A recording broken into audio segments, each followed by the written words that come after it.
Hello everyone, यह video Jamshedpur women's college के BA second semester के जीई पेपर हिस्ट्री के लिए है, जिसका सब्जेक्ट कोड हिस्ट्री जीई 2 है। जीई के सेकेंड सेमेस्टर में एंशिएंट इंडियन हिस्ट्री में द एज ऑफ गुप्ता से 1206 तक के पार्ट का अध्ययन करना है। पूरे सिलेबस में 7 यूनिट्स हैं। मैं प्रत्येक यूनिट में से कुछ इम्पोर्टेंट क्वेश्चन बनाकर वीडियो में डाली हूँ। आप इसे पॉज कर नोट कर सकते हैं। इसके साथ साथ 2018 का क्वेश्चन भी आपके लिए बहुत इम्पोर्टेंट होगा। स्टडी मटेरियल के लिए हो सके तो आप इस सेम जीई के लिए एक व्हाट्सएप ग्रुप बनाएं, ताकि मैं आपको स्टडी मटेरियल प्रोवाइड करा सकूं। मैंने इसके लिए GE second semester political science की मेधा को व्हाट्सएप ग्रुप बनाने के लिए कहा है। आप उससे जुड़ सकती हैं, नहीं तो आप दिए गए प्रश्नों का और 2018 के प्रश्नों का नोट्स तैयार कर एग्जाम की तैयारी करें। सिलेबस का यूनिट 2 जो हर्षवर्धन कॉन्क्वेस्ट एंड एडमिनिस्ट्रेशन वाला पार्ट है, उसके लिए कॉलेज के साइट पर वीडियो उपलब्ध है। आप उसे देखकर नोट तैयार कर सकती हैं और यूनिट 4 हमारा कंप्लीट है। आज हम ग्रुप 1 को समझने का प्रयास करते हैं। उससे संबंधित मटेरियल को आप पॉज कर नोट कर सकती हैं। गुप्त साम्राज्य का उदय 3री सदी के अंत में प्रयाग के निकट कौशाम्बी में हुआ था। गुप्त कुषाणों के सामंत थे। इस वंश का आरंभिक राज्य उत्तर प्रदेश और बिहार था, लेकिन उनके लिए उत्तर प्रदेश अधिक महत्व का था, क्योंकि आरंभिक अभिलेख इसी राज्य में पाए गए हैं। यहीं से गुप्त शासक कार्य का संचालन करते रहे और अनेक दिशाओं में बढ़ते गए। इस गुप्त वंश का संस्थापक श्री गुप्त था, जिसने 240 ईस्वी से 280 ईस्वी तक शासन किया। उसके बाद उसका पुत्र घटोत्कच 280 से 319 ईस्वी तक शासन किया।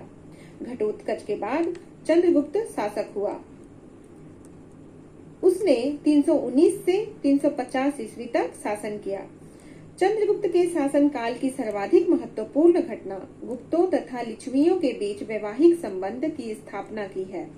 वह दूरदर्शी सम्राट था। लिच्छवियों का सहयोग व समर्थन प्राप्त करने के लिए उसने उनकी राजकुमारी कुमार देवी के साथ अपना विवाह किया। चंद्रगुप्त प्रथम ने एक संवत गुप्त संवत चलाया। गुप्त संवत 319-20 और शक संवत 78 ईस्वी के बीच 241 वर्षों का अंतर है।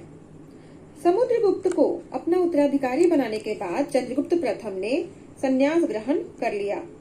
चंद्रगुप्त प्रथम के बाद गुप्त वंश का सर्वाधिक पराक्रमी शासक समुद्रगुप्त हुआ, जिसने 335 ईस्वी से 380 ईस्वी तक शासन किया। समुद्रगुप्त के दरबारी कवि हरिसेन की प्रयाग प्रशस्ति से उसके कार्यकलापों पर प्रकाश पड़ता है। उसने प्रशासनिक सुव्यवस्था स्थापित की थी। साथ ही वह साहित्य और संगीत प्रेमी भी था। इलाहाबाद के प्रयाग प्रशस्ति लेख के 7वें श्लोक में समुद्रगुप्त के विजय अभियानों का उल्लेख मिलता है। अपने सैनिक अभियान के प्रथम चरण में समुद्रगुप्त ने गंगा यमुना के दोआब राज्यों को जीतकर अपने राज्य में मिला लिया। इसके बाद समुद्रगुप्त ने दक्षिणापथ की विजय यात्रा आरंभ की, जिसमें 12 शासकों से उसका सामना हुआ। उसके दक्षिण विजय की 3 आधारशिलाएं थी: ग्रहण यानी शत्रु पर अधिकार, मोक्ष यानी शत्रु को मुक्त, अनुग्रह यानी राज्य को लौटाना। इन्हें हरिसेन ने ग्रहण मोक्षानुग्रह कहा है।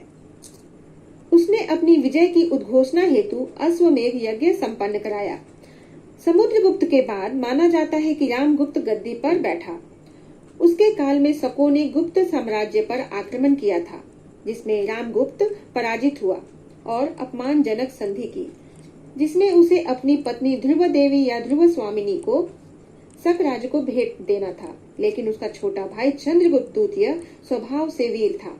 छद्म वेश बनाकर शकपति के शिविर में जाकर उसकी हत्या कर दी। साथ ही रामगुप्त की हत्या कर उसकी पत्नी ध्रुव देवी से विवाह कर लिया और गुप्त वंश का राजा बना। चंद्रगुप्त द्वितीय के समय ही चीनी यात्री फाहियान भारत आया था। उसने वैवाहिक संबंधों और विजयों द्वारा अपने राज्य को मजबूत और विशाल बनाया। उसने गुजरात के शकों को पराजित करने के बाद सकारी एवं विक्रमादित्य जैसी उपाधियां धारण की थी। वह एक महान विजेता के साथ कुशल शासक भी था।